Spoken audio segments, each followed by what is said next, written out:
Hello students, कैसे हैं आप सब लोग। उम्मीद करती हूँ सब अच्छे होंगे और स्वस्थ होंगे।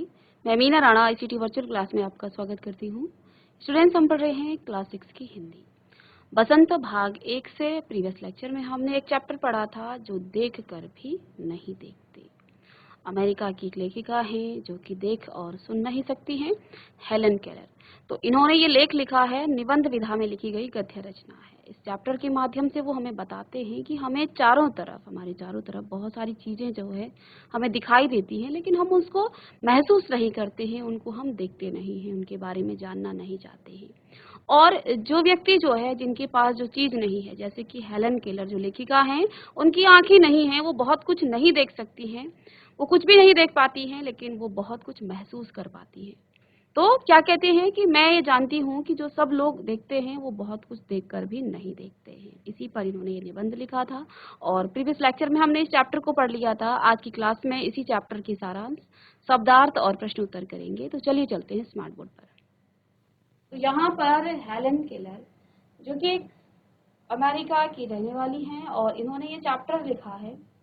उनकी एक मित्र थी जो जंगल गई हुई थी। उनसे प्रश्न करने के बाद उन्होंने ये पूछा अपने मित्र को कि आपने जंगल में क्या देखा। तो उन्होंने कहा कि ज्यादा कुछ खास नहीं। तो इस पर जो है उन्होंने ये लेख लिखा है कि जो लोग देखते हैं वो फिर भी जो है बहुत सारी चीजें नहीं देख पाते हैं। ठीक है, और एक बहुत अच्छे तरीके से जो है प्रस्तुत किया है कि जिन लोगों के पास जो चीजें होती कि हम कद्र नहीं करते हैं और उन चीजों के पीछे पड़ते हैं जो हमारे पास है नहीं। यानी कि हमारी जो आंखें हैं, भगवान का सबसे अच्छा जो तोहफा है, जो गिफ्ट है, वो हमारी आंखें हैं, हमारे कान हैं। जो व्यक्ति शारीरिक रूप से, मानसिक रूप से स्वस्थ है, वो सबसे बड़ा धनी है। लेकिन हमें जो है इस चीज की जो है कोई कद्र नहीं होती है। हम भौतिक वस्तुओं के प्रति, कुछ भौतिक वस्तुओं के पीछे हम भागते रहते हैं। तो यही यहाँ पर वो बताना चाह रही हैं। तो अब हम इसके सारांश और प्रश्न उत्तर के बारे में यहाँ पर बात करते हैं। तो ये जो पाठ है ये हेलन केलर द्वारा लिखा गया एक निबंध है जो कि एक दृष्टिहीन और बधिर थी, यानी कि जो जो सुन नहीं सकती थी और जो देख नहीं सकती थी। तो ये जो है उनके द्वारा लिखी गई है। उनकी सहेली कुछ समय पहले जंगल की सैर करके आई थी, परंतु पूछने पर उसने कहा उसने कुछ खास नहीं देखा। यहाँ पर उनकी जो सहेली थी वो जंगल गई। हेलन केलर ने उनसे पूछा कि आपने वहाँ क्या देखा। तो उनकी सहेली ने क्या बताया कि ज्यादा कुछ खास नहीं देखा। क्योंकि ऐसा सुनने की लेखिका को आदत पड़ चुकी थी, क्योंकि जो लोग देखते हैं वो जो है कुछ चीजें सोच कर जाते हैं। अगर उनको जो है कुछ अलग सा दिखे तो उसके बारे में ही वो बात करते हैं। अक्सर हमारे चारों तरफ प्रकृति में बहुत सारी चीजें होती हैं, हम उनको जो है ना तो ऑब्जर्व करते हैं, ना उनके बारे में जानने की हमारी कोई जिज्ञासा होती है, और ना ही हम जानना चाहते हैं। ठीक है, और ना ही उन्हें देखना चाहते हैं। ठीक है, तो वो कहती हैं कि मुझे इसकी आदत पड़ चुकी थी। अक्सर जो लोग देखते हैं वो ऐसा ही कहते हैं, इसलिए उन्हें कोई आश्चर्य नहीं हुआ कि उन्होंने कुछ नहीं देखा। अब यही प्रश्न उनसे पूछिए जिनके पास आंखें नहीं है। वो कितना जो है संवेदनशील व्यक्ति होते हैं, वो हर चीज को महसूस कर लेते हैं और उनके मन में जो है बहुत सारी जो है सोच आती है कि काश हमारी आंखें होती तो हम इस दुनिया को देख पाते, हम दुनिया को, इस प्रकृति को देख पाते, हम दुनिया की जो रंगीन चीजें हैं उनको देख पाते। लेकिन जो देखते हैं वो फिर भी नहीं देख पाते हैं। साथ ही उन्हें भी यह लगता था कि कोई इतना घूम कर भी विशेष चीज कैसे नहीं देख सकता है, जबकि वे अंधी होते हुए भी सब कुछ देख लेती हैं। तो उन्होंने क्या कहा कि मैं तो जो है पेड़ों को जो है उनकी खाल से, उनकी नरमाहट से, या फूलों को जो है उनकी जो मुलायम जो पत्तियां होती हैं उनसे मैं पहचान लेती हूँ। लेकिन जो देखते हैं वो तब भी कुछ नहीं देख पाते हैं। ठीक है, वो रोजाना सैकड़ों चीजों को छूकर और महसूस कर पहचान लेती है। तो हेलन केलर ने क्या कहा कि ये एक आश्चर्य की बात भी है कि जो देख कर भी नहीं देख पाते हैं। कहती है मुझे जो है रोजाना सैकड़ों चीजें जो है छू करके महसूस में कर पाती हूँ। जैसे उन्होंने यहाँ पर बताया कि वो भोजपत्र की चिकनी छाल, चीड़ की खुरदरी छाल और बसंत की खिली कलियां तथा फूलों की पंखुड़ियों की मखमली सतह आदि, इन सबको स्पर्श करके उन्हें आनंद प्राप्त होता है और उनको वो जानती है। उनकी उंगलियों के बीच बहते पानी को वो महसूस कर, देखिए ना तो वो सुन सकती हैं ना ही वो देख पाती हैं, तो पानी की कलकल को ना वो सुन पाएंगी ना देख पाएंगी, लेकिन वो महसूस करती हैं उस पानी को अपनी उंगलियों के बीच में जाते हुए, तो उसका आनंद वो लेती हैं, उसको उससे जो है लेखिका को आनंद मिलता है। बदलता हुआ मौसम उसके जीवन में खुशियां भर देता है। हम इसको महसूस नहीं करते हैं जब मौसम बदलता है, लेकिन हेलन केरल क्या कहती हैं कि जब मौसम बदलता है, ऋतुएं जब बदलती हैं, तो उनके जीवन में खुशियां वो भर देती हैं। उनके अनुसार जिनकी आंखें होती हैं वो लोग बहुत कम ही देखते हैं, वे प्रकृति को लेकर असंवेदनशील होते हैं। मनुष्य के पास जिस चीज की कमी होती है उसे प्राप्त करने के लिए वो लालायित रहता है। ईश्वर से मिली दृष्टि को मानव एक साधारण चीज समझकर उसका उचित प्रयोग नहीं करता है। तो इसी बात पर उन्होंने फोकस किया है कि जो चीज हमारे पास है उसका ना तो हम प्रयोग करते हैं, उसका ना ही हम वो करते हैं, हम जो है उन चीजों के पीछे भागते हैं जो हमारे पास नहीं है। इसलिए सब कुछ होने के बावजूद हम पूरी जिंदगी जो है अपेक्षाओं के पीछे घूमते हैं और हमें जो है कभी भी संतुष्टि नहीं होती है, हम कभी भी खुश नहीं रह पाते हैं। आप देखते होंगे सब कुछ होने के बावजूद भी लोग जो है, संपन्न होने के बावजूद भी लोग दुखी हैं। क्यों? क्योंकि उनकी जो इच्छाएं हैं वो जो है बहुत, उन चीजों के पीछे वो भागती रहती हैं, उन चीजों के लिए वो जो है प्रयत्न करते रहते हैं जो उनके पास है ही नहीं, और जो उनके पास है उसका वो प्रयोग नहीं करते हैं।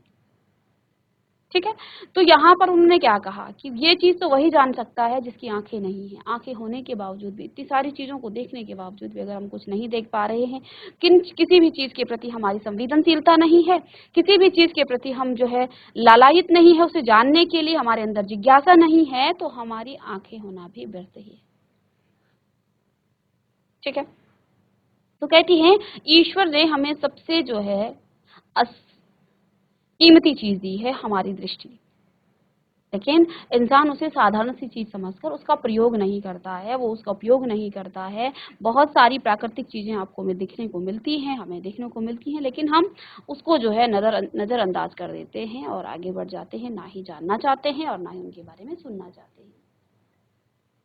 ठीक है, जबकि इसके उचित प्रयोग से जीवन में खुशियों के इंद्रधनुषी रंग भरे जा सकते हैं, लेकिन अगर हम इन्हीं दृष्टि का प्रयोग करके जो है इसका उचित उपयोग करें तो इससे जो है जीवन में खुशियों के इंद्रधनुषी रंग भरे जा सकते हैं। तो ये था इस पाठ का सारांश। एक छोटे से निबंध के माध्यम से उन्होंने हमारी दृष्टि, हमारी आंखों, ईश्वर का दिया हुआ सबसे बड़ा जो तोहफा है, जो सबसे बड़ा पुरस्कार इसको ईश्वर ने हमें दिया है, उसका उपयोग ना करके हम जो है बस जीवन जीते हैं और उन चीजों के पीछे भागते हैं जो हमारे पास नहीं है। उनके लिए हम पूरी लाइफ को जो है अपना अपना टाइम स्पेंड करते हैं, इसके पीछे अपना टाइम जो है उसी के पीछे खराब करते हैं, जो चीजें हैं उनका उपयोग नहीं करते हैं। तो इंसान को जो उसके पास है उसका उपयोग करना चाहिए, ताकि जो है आगे वो बहुत कुछ कर सकता है ना। तो ये था इस चैप्टर का यहाँ पर सारांश।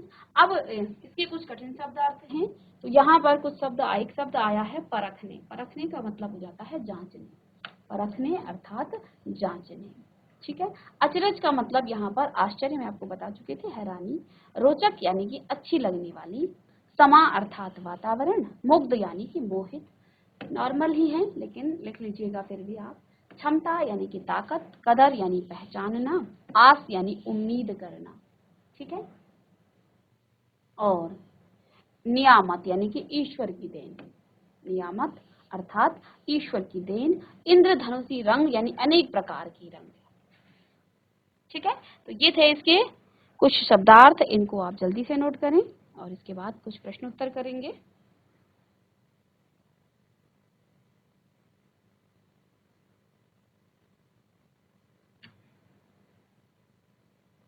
तो ये छोटा सा निबंध हमें जो है बहुत कुछ सिखा गया है कि हम अपनी दृष्टि का प्रयोग, अपनी आंखों का प्रयोग किस तरह से करते हैं या फिर करते ही नहीं हैं। ठीक है,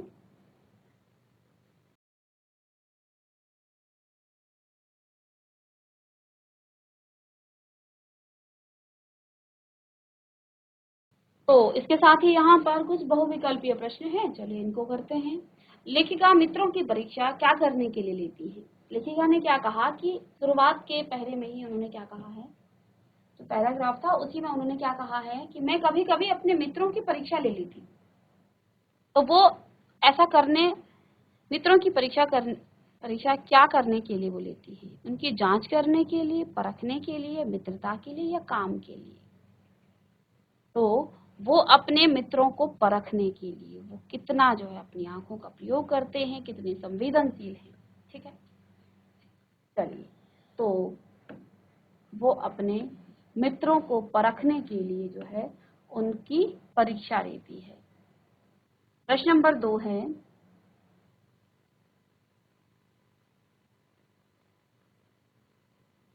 लेखिका ने अपनी आत्मकथा कौन सी पुस्तक में लिखी? और इसी पहले में हमें बताया गया था चैप्टर में कि लेखिका ने एक पुस्तक जो कि उनकी बहुत ही फेमस हुई थी, तो लेखिका ने अपनी आत्मकथा कौन सी पुस्तक में लिखी थी?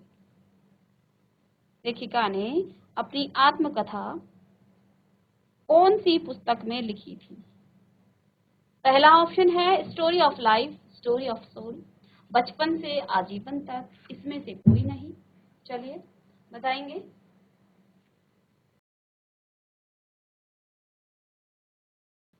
तो लेखिका ने अपनी आत्मकथा में उन्होंने स्टोरी ऑफ लाइफ में जो है उन्होंने लिखी, जो कि बहुत ही फेमस भी हुई और कई भाषाओं में इसका अनुवाद भी किया गया था। तो जिसमें उन्होंने अपनी आत्मकथा के बारे में लिखा वो थी स्टोरी ऑफ लाइफ। नेक्स्ट प्रश्न है प्रश्न नंबर 3, कुछ खास तो नहीं, यह किसका जवाब था? लेखिका के मित्र का, लेखिका के पिता का, भाई का, बुआ का? तो बहुत छोटा सा चैप्टर था, लेखिका के मित्र का ये जवाब था। उन्होंने क्या कहा? कुछ खास तो नहीं, बस मित्र और लेखिका की ही यहाँ पर बात की गई है। अब देखिए, जो देख कर भी नहीं देखते पाठ की लेखिका का क्या नाम है? तो उनका नाम है हेलेन केलर। हेलेन केलर, उनका नाम है हेलेन केलर। चलिए, इसी तरह के प्रश्न पूछे जाएंगे। लेखिका का किसमें विश्वास था? लेखिका का किसमें विश्वास था?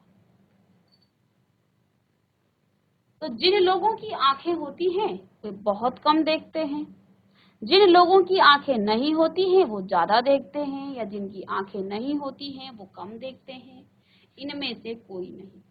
तो लेखिका का विश्वास जो है किसमें था?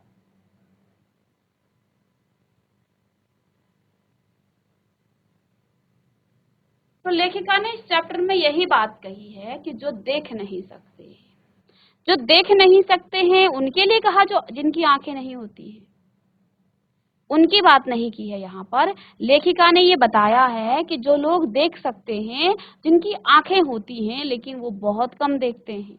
जैसे कि उनकी मित्र ने ही, उनकी सहेली ने ही उनको क्या कहा कि कुछ खास नहीं देखा, जबकि वो बहुत कुछ देख सकती थी, लेकिन उनमें वो संवेदनशीलता नहीं है। उनमें जो है, जो जिनके पास आंखें हैं वो अपनी चारों तरफ की जो चीजें हैं, जो प्राकृतिक, चाहे वो कृत्रिम हो या प्राकृतिक हो, उनके बारे में जानने की जिज्ञासा हमारी होती ही नहीं है। ठीक है ना? तो इसलिए जब हम देख कर भी देखते नहीं हैं। तो जिन लोगों की आंखें होती हैं वे बहुत कम देखते हैं। इस पर जो है लेखिका का विश्वास था कि आंख, और जिनकी आंखें नहीं होती हैं वो संवेदनशील होती हैं, क्योंकि हेलन केलर ने अपने बारे में ही यहाँ पर बताया कि वो सैकड़ों चीजें महसूस करती हैं, छूकर उनके बारे में जो है वो आश्चर्य में रहती हैं कि इतनी सारी चीजों का इतना एहसास वो करती हैं हर दिन। लेकिन जिनकी आंखें हैं वो बिल्कुल भी नहीं देख पाते हैं। तो इसमें जो है उन्होंने जिन लोगों की आंखें होती हैं वो बहुत कम देखते हैं, इस पर जो है लेखिका का विश्वास था। लेखिका का मित्र कहाँ से लौटकर आई? लेखिका की मित्र कहाँ से लौटकर आई थी? पार्क की सैर से। तो ये सबको पता है, जंगल से वो आई थी। तो लेखिका को बड़ा आश्चर्य तो नहीं हुआ, क्योंकि वो इन उत्तरों की आदी बन चुकी थी। अक्सर उन्हें ये जवाब मिलते थे कि कुछ खास नहीं। तो वो कहती हैं, जंगल में देखो कितनी सारी प्राकृतिक चीजें होती हैं, अनेक प्रकार के वृक्ष आपको मिलते हैं, अनेक प्रकार की लताएं आपको मिलती हैं, अनेक प्रकार के जो हैं आपको लकड़ियां दिखाई देती हैं, अनेक प्रकार की आपको पक्षियां दिखाई देती हैं, कई प्रकार की नदियां आपको दिखाई देती हैं। इन सब चीजों की होने के बाद भी आप जंगल जाकर कुछ ना देखो 1 घंटे भर सैर करने के बाद, तो ये लेखिका के लिए एक आश्चर्य का विषय भी था कि मैं तो चीजों को छू कर उनको महसूस कर लेती हूँ, ना तो मैं सुन सकती हूँ ना मैं देख पाती हूँ, लेकिन फिर भी मैं बहुत सारी चीजें एक ही दिन में जो है देख पाती हूँ, उसको महसूस कर पाती हूँ। लेकिन जिनकी आंखें हैं वो बिल्कुल देख नहीं पाते हैं, उनके लिए कोई खास चीज नहीं थी। ठीक है, तो यही यहाँ पर उन्होंने कहा कि जंगल की सैर से जो है जब उनकी मित्र आई तो उन्होंने क्या कहा कि कुछ खास नहीं। आगे प्रश्न है, लेखिका की देखने व सुनने की शक्ति किस कारण जाती रही। बचपन में एक गंभीर बीमारी की वजह से, जन्म से ही थी, बड़ी बीमारी के कारण। तो ये सभी हैं कि बचपन में ही उनको एक गंभीर बीमारी हो गई थी जिसके कारण उनकी सुनने और देखने की जो शक्ति है वो जा चुकी थी। चलिएगा, ये आपका प्रश्न नंबर 7। प्रश्न नंबर 8 है,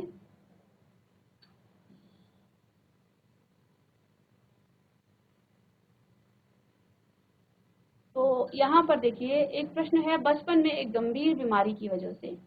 बी में आपको दिया गया है जन्म से ही, ठीक, तो इसमें यही आए, नहीं, जन्म से नहीं था, उपरोक्त में जन्म से उनको बीमारी नहीं थी, जब वो बड़ी हो गई थी।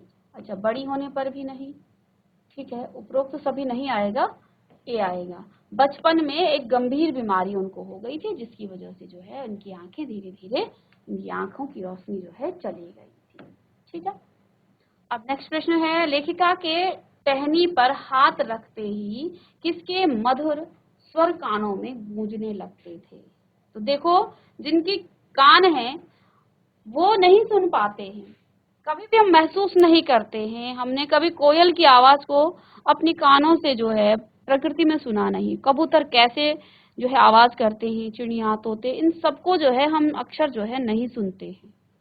लेकिन लेखिका क्या कहती हैं, जब वो उन टहनियों पर जो है हाथ रखते ही उनके कानों में मधुर स्वर कानों में गूंजने लगते हैं उन, ठीक है, तो किसके स्वर उनके कानों में गूंजने लगते हैं, तो चिड़ियों के। ठीक है, तो ये चीजें वो महसूस करती हैं, वास्तव में वो सुनती नहीं है, वास्तव में उनके कानों में आवाज गूंजती नहीं है, लेकिन वो महसूस करती हैं उन टहनियों में को छूते ही, उन टहनियों पर हाथ रखते ही उनको जो है उन चिड़ियों का जो है ख्याल आता है, और वो कानों में बोलते ना, हमारे कानों में जो है आवाज गूंज रही है, तो उसको महसूस करती हैं, तो कानों में उनकी आवाज भी गूंजने लगती है।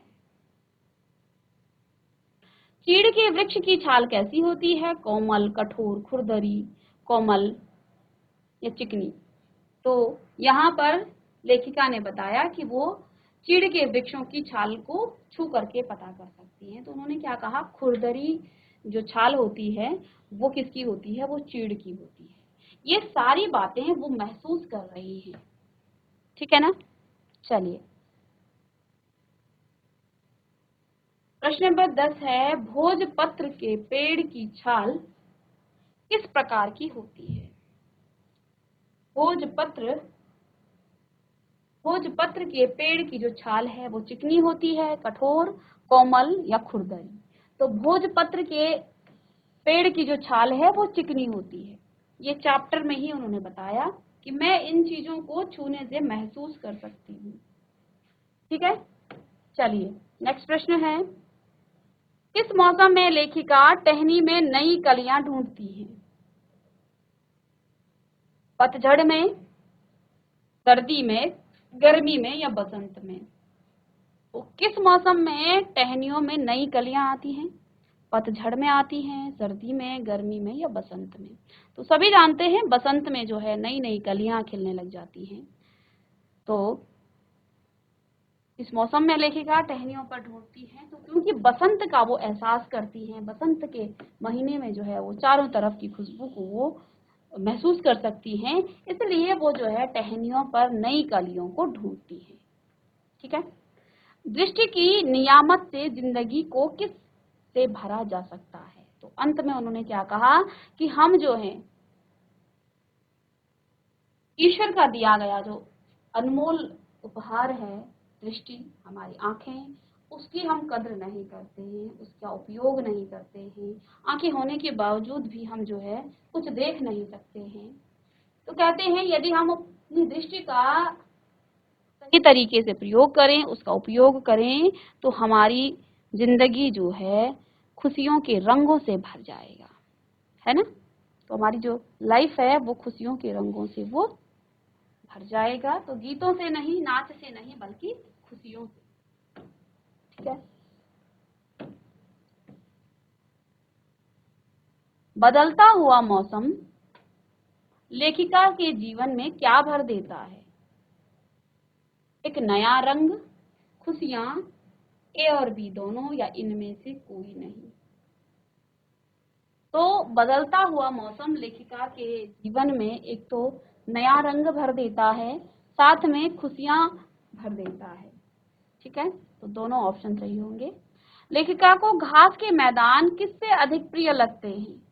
तो लेखिका ने शुरू में क्या कहा कि उनको जो है घास के जो मैदान हैं वो मखमली और महंगे कालीन से, जिन महंगे कालीनों को हम खरीदते हैं और बिछाते हैं, तो उन कालीन से जो है वो घास के जो मैदान हैं वो अधिक प्रिय लेखिका को लगते हैं।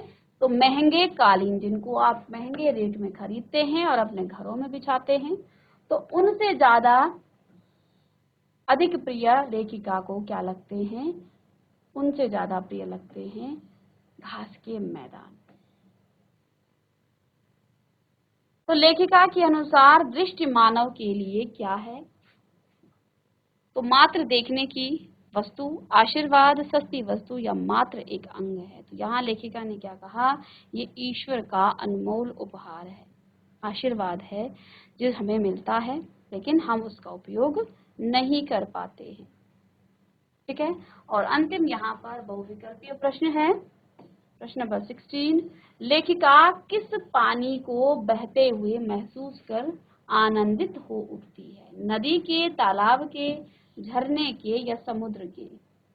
तो लेखिका झरने के पानी को अपनी हाथों की दो उंगलियों के बीच में चलते हुए महसूस करती है, क्योंकि वो ना तो आवाज सुन पाती है और ना ही वो देख पाती है उस झरने, लेकिन वो महसूस करती है, वो आनंदित हो उठती है झरनों के उस पानी को छूने से। अपनी दो उंगलियों मात्र के बीच में जो है वो रख करके क्या करती है? आनंदित हो उठती है, खुशी से जो है वो पुलकित हो उठती है।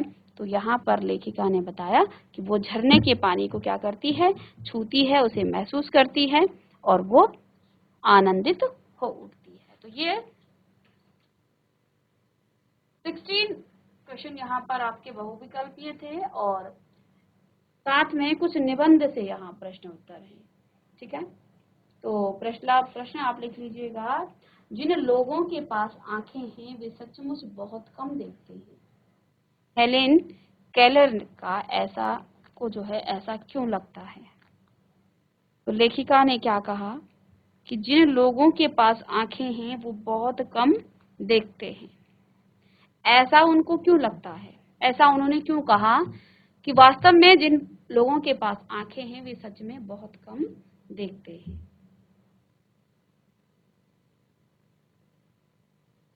चलिए, इस प्रश्न का उत्तर आप लिख करके लाएंगे और नेक्स्ट क्लास में हम आगे के प्रश्नों को सॉल्व करेंगे।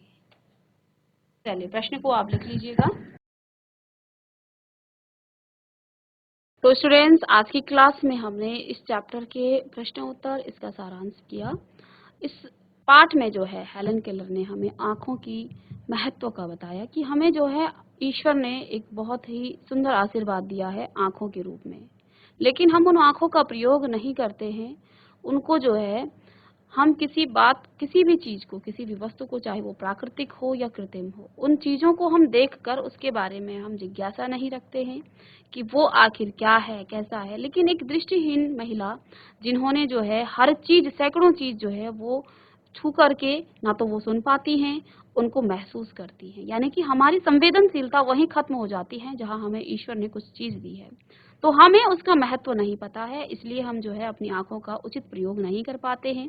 बहुत कुछ कर सकते हैं हम आंखों से, लेकिन उन आंखों का प्रयोग हम नहीं करते हैं। तो इसी का यहाँ पर इन्होंने इस निबंध के माध्यम से हमें बताया है।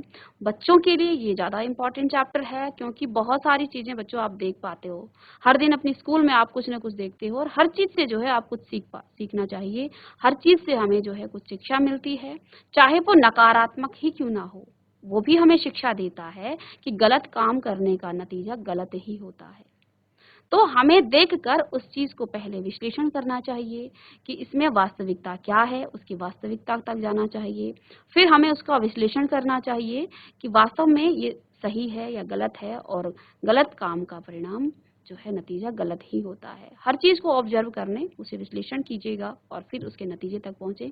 अपनी दृष्टि का प्रयोग करें अच्छे से। इसी चैप्टर में हमें इसकी शिक्षा भी मिलती है और नेक्स्ट क्लास में हम आगे इसके प्रश्नों को करेंगे। तो मिलते हैं नेक्स्ट लेक्चर में, तब तक के लिए थैंक यू।